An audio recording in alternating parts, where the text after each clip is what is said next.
Hi friends, శుభ సాయంకాలం. మాస శివరాత్రి ధ్యానం చేసే ముందు శివుడి గురించి, ఆ శివుడు ఎప్పుడు ధ్యానంలోనే ఉంటాడా,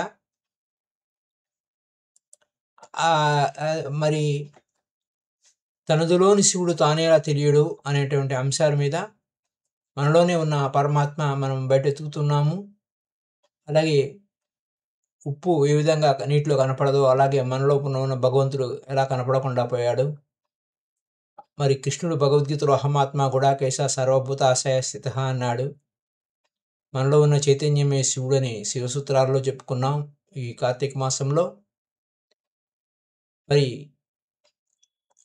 ఇలాంటి అద్భుతమైన విషయాలు, లోపల వెలుగుంది, లోపలే శివుడున్నాడు, లోపలే వెలుగుంది, లోపలే శివుడున్నాడు, మనస్సు నిశ్శబ్దం చేస్తే ప్రత్యక్షమవుతాడు అనే అంశం మీద కూడా మనం చెప్పుకుంటూ వస్తున్నాం. So let us go to the topic. ముందుగా ఈ యొక్క శివుడు తనలోనే ఉన్నాడు. భగవద్గీతను అనుసరించి, శివసూత్రాలను అనుసరించి మనలోనే ఉన్న శివుడు, తనదులోని శివుడు తానేలా తెలియడు అనే విషయం అంటే మీకు ఏం గుర్తొచ్చి ఉంటుందో నాకు అర్థమైంది. శివుడు మనకి అంటే యోగి వేమన గారు చెప్పారు. మరి ఇప్పుడు మనం శివుడి గురించే మాట్లాడతాం, వేరే విషయాల గురించి మాట్లాడడం, మనలో ఉన్న శివుడి గురించి మాట్లాడతాం, ఎందుకంటే ధ్యానం కాబట్టి. So my dear friends, let us go to the wonderful topic, తనదులోని శివుడు తానేలా తెలియడు అనే అంశం మీద అప్పుడు మనం మాట్లాడుకుందాం. ఇది చాలా లోతైన ప్రశ్న. ఎందుకు తెలియట్లా? తనదిలోని శివుడు తానేలా తెలియదు అనే భావన ఆధ్యాత్మికంగా ఎంతో లోతైన ప్రశ్న. శివుడు ఇక్కడ పరమాత్మ, చైతన్యం, లేదా అంతరంగంలోని పరమసత్యానికి ప్రతీక శివుడు. తనదులోని అంటే మనలోని ఉన్న ఆ శివతత్వము.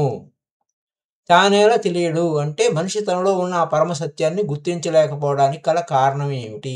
కారణాలు ఎన్ని ఉన్నాయో ఏమిటో అది కథ. ఎందుకు గుర్తించలేకపోతున్నాడు? తానేలా తెలియట్లేదు. తాత్పర్యం ఏంటి? మనలోనే ఉన్న పరమాత్మకు మనం బయట ఎతుకుతున్నాం.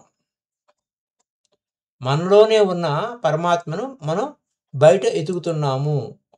అది ఎక్కడ ఉన్నటువంటి విశేషం. బయట వెతుకుతున్నాం. మనలోనే ఉన్నాడు ఆ పరమాత్మ. సో మై డియర్ ఫ్రెండ్స్, మనసు మనసు ఇక్కడ మనకు అడ్డుపడేది ఏంటి? ఏం ముసుగు మనకు పడింది? మనసు, అహంకారము, మాయ. ఇవి ఆ అంతరంగ శివతత్వాన్ని కప్పిపుస్తున్నాయి. మనసు పుస్తుంది, అహంకారము, మాయ. ఇవి ఆ అంతరంగ శివతత్వాన్ని, మనలోనే ఉన్న అంతరంగ శివతత్వాన్ని కప్పిస్తాయి. జ్ఞానం, భక్తి ద్వారా ఆ ముసుగు తొలగింపబడుతుంది. అంటే ఉత్తమోత్తమములు ఉచ్ఛ్వాస నిశ్వాసల పంక్తుల రసితాను బ్రహ్మమగుట, ముసుగులోన శివుడు పొసిగి ఉన్నాడయా కాళికాంబహం సంస కాళిక అని శ్రీమద్ విరాట్ పోతులూరి వీర బ్రహ్మేంద్ర స్వామి మనకు చెప్పారు కదా. అలాగే జ్ఞానం, భక్తి ద్వారా ముసుగు తొలగితే మనలోని శివుడు మనకు ప్రత్యక్షమవుతాడు. ఎగ్జాంపుల్ ఏం చెప్పుకున్నాం? ఇది ఉప్పు నీటిలో కలిస్తే కలిసిపోయింది అనుకుందాం. అప్పుడు నీటిలో ఉప్పు ఉంది, కానీ రుచి చూసేవరకు అది కనపడదు. ఉప్పు తీసుకొని నీటిలో వేస్తే నీటిలో ఉప్పు ఉంది, కానీ అది కంటికి కనపడదు. నాలుక మీద పెట్టి రుచి చూడాలి. అలాగే మనలో శివుడు ఉన్నాడు, కానీ ఆత్మజ్ఞానం లేకపోతే మనం గుర్తించలేము. కాబట్టి బయట వెతకకండి, లోపల చూడండి అనేది మాస శివరాత్రి నెలకి గుర్తు చేస్తున్నాడు ఆయన. మహాశివరాత్రి ఎలాగో ఉంది, అలాగే మాస శివరాత్రి. సో బయట వెతకకండి, లోపల చూడండి అనేది ఒక ఆధ్యాత్మిక ఆహ్వానం. మరి భగవద్గీతలో కృష్ణుడు మరి 10వ అధ్యాయం 20వ శ్లోకంలో ఏం చెప్పాడు? అహమాత్మ గుడాకేశ సర్వభూతాశయ స్థిత అన్నాడు. మన అంతరాత్మలో ఆ పరమాత్మ ఉన్నాడు. అహమాత్మ గుడాకేశ సర్వభూతాశయ స్థిత అంటే నేను అన్ని జీవుల హృదయాల్లో ఉన్న ఆత్మను నేనే అన్నాడు. సో బయట వెతకడం వ్యర్థం. మనం దేవుడిని ఎక్కడెక్కడ వెతుకుతామో మనకు తెలుసు. మనం దేవుడిని సహజంగా ఆలయాల్లో, విగ్రహాల్లో లేదా బయట లోకంలో వెతుకుతాం. కానీ గీత ఏం చెప్తుంది? ఆయన మనలోనే ఉన్నాడని చెప్తుంది. సో, మనసుని శాంతపరిచి లోపలికి వెళ్ళిస్తే ఆ పరమాత్మను అనుభవిస్తాము. మరి శివసూత్రాల్లో ఏం చెప్పాడు? ఆ భగవద్గీతలో చెప్పాడు. శివసూత్రాల్లో ఏం చెప్పాడు? చైతన్యమే శివుడు. చైతన్యం ఆత్మ. చైతన్యం ఆత్మ. అంటే చైతన్యమే శివుడు. మనలోనే చైతన్యం ఉంది.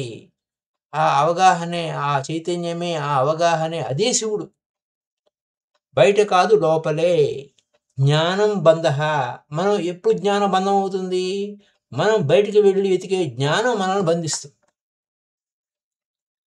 బయటికి వెళ్ళే ఎతికే జ్ఞానం మనల్ని బంధిస్తుంది. లోపలికి మళ్లింపు ఉదయిస్తున్న జ్ఞాన సూర్యస్య. మనలోనే జ్ఞాన సూర్యుడు ఉదయిస్తూ ఉదయిస్తున్నాడు. శివతత్వం ప్రత్యక్షమవుతుంది. ధ్యానం చేస్తే మనలోనే ఉన్న జ్ఞాన సూర్యుడు ఉదయిస్తున్నాడు. అప్పుడు శివతత్వం ప్రత్యక్షమవుతుంది. సో, భగవద్గీత ఏమన్నాడు? పరమాత్మ మన హృదయంలోనే ఉంది అన్నాడు. శివసూత్రాలు ఏముంది? మన చైతన్యమే, మన అవగాహనే అదే శివ అన్నాడు. రెండూ చెప్తుంది ఒకటే. ఏం చెప్తుంది? బయట కాదురా బాబు, లోపల చూడండి అని. కాబట్టి మనం లోపలే వెలుగు, లోపలే శివుడు. మనసు నిశ్శబ్దం చేస్తే ప్రత్యక్షమవుతాడు. మనసు నిశ్శబ్దం చేస్తే ప్రత్యక్షమవుతాడు అన్న విషయాన్ని మనం చెప్పుకున్నాం. సో మై డియర్ ఫ్రెండ్స్, శివుడు ఎప్పుడు ధ్యానంలో ఉంటాడా అని సందేహం. లేదా క్వశ్చన్, శివుడు ఎప్పుడు ధ్యానంలోనే ఉంటాడా అన్నటువంటి ప్రశ్న శివతత్వం యొక్క అసలు స్వరూపాన్ని తాకుతుంది. అంటే చైతన్యం శివ. శివసూత్రాలు చైతన్యం ఆత్మ అని చెప్పాయి. అంటే మనలోని అవగాహనే, జ్ఞానమే అదే శివ అని చెప్పాయి. మరి ధ్యానం శివుని స్వభావం. ధ్యానం ఏంటి? ఆయన సహజ స్థితి. శివుడు ఎప్పుడు ధ్యానంలో ఉంటాడని కాదు. ఆయన స్వస్వరూపమే ధ్యానం. ఆయన స్వరూపమే ధ్యానం. అంటే ధ్యానమంతరంగ యోగిని మాదయ ధ్యానమంతర యోగి సమాధి. అంటే శివుడు ధ్యానం చేయడం కాదు, ఆయన ధ్యాన స్వరూపం. ధ్యాన స్వరూపమే శివ. మనం ధ్యానంలోకి వెళ్ళినప్పుడే మనలోని శివతత్వాన్ని అనుభవిస్తాము. మరి భగవద్గీతలో మరి ఎత్ర పరమతే చిత్తం నిరుద్ధం యోగ సేవయా అన్నాడు. ఎత్రో పరమతే చిత్తం నిరుద్ధం యోగ సేవయా. అంటే మనసు శాంతించి లోపలికి మళ్ళినప్పుడు యోగి పరమాత్మను అనుభవిస్తాడు. ఇక్కడ పరమాత్మ ఆ శివానండి, కృష్ణానండి ఎప్పుడు మనలోనే ఉన్నాడు. మనం ధ్యానం ద్వారా మనం ఆయనను గుర్తిస్తాం. కాలిటాజ శివారే కృష్ణ రెండు ఒకటే. శివుడు ఎప్పుడు ధ్యానంలో కూర్చున్న ఒక వ్యక్తి కాదు. ఆయన స్వరూపమే ధ్యానం, నిశ్శబ్దం, చైతన్యం. చూసారా? ఆయన స్వరూపమే ధ్యానం, నిశ్శబ్దం, చైతన్యం. మనం ధ్యానం చేసినప్పుడు మనలోని శివతత్వం ప్రత్యక్షం అవుతుంది. కాబట్టి శివుడు ఎప్పుడు ధ్యానంలోనే ఉంటాడనే భావం ఆయన ఆయన అంటే మన ధ్యానంలోకి వెళ్తే, మన లోపలికి వెళ్ళినప్పుడు ఆయన్ను అనుభవించగలమని సూచన. ఆయన స్వరూపమే ధ్యానం. సముద్రం ఎప్పుడు అలలతో ఉంటుంది, కానీ లోతుల్లో నిశ్శబ్దమే ఉంటుంది. శివుడు ఎప్పుడు ధ్యానంలోనే ఉంటాడు. మనసు లోతుల్లోకి వెళ్ళినప్పుడు మాత్రమే మనకి తెలుస్తాడు. ఎత్రో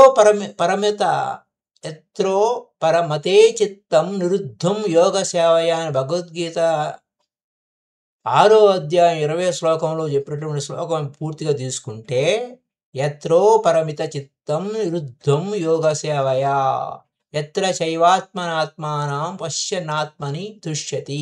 ఎత్ర పరమతే చిత్తం నిరుద్ధం యోగ సేవయా. ఎప్పుడైతే యోగాభ్యాసం ద్వారా నియంత్రించబడినటువంటి మనసు ప్రశాంతతను పొందుతుందో, మరి ఎత్ర శైవాత్మనాత్మానం పశ్యన్నాత్మని తుష్యతి. మరి ఎప్పుడైతే మనిషి ఆత్మచేతన అంటే దర్శిస్తుందో,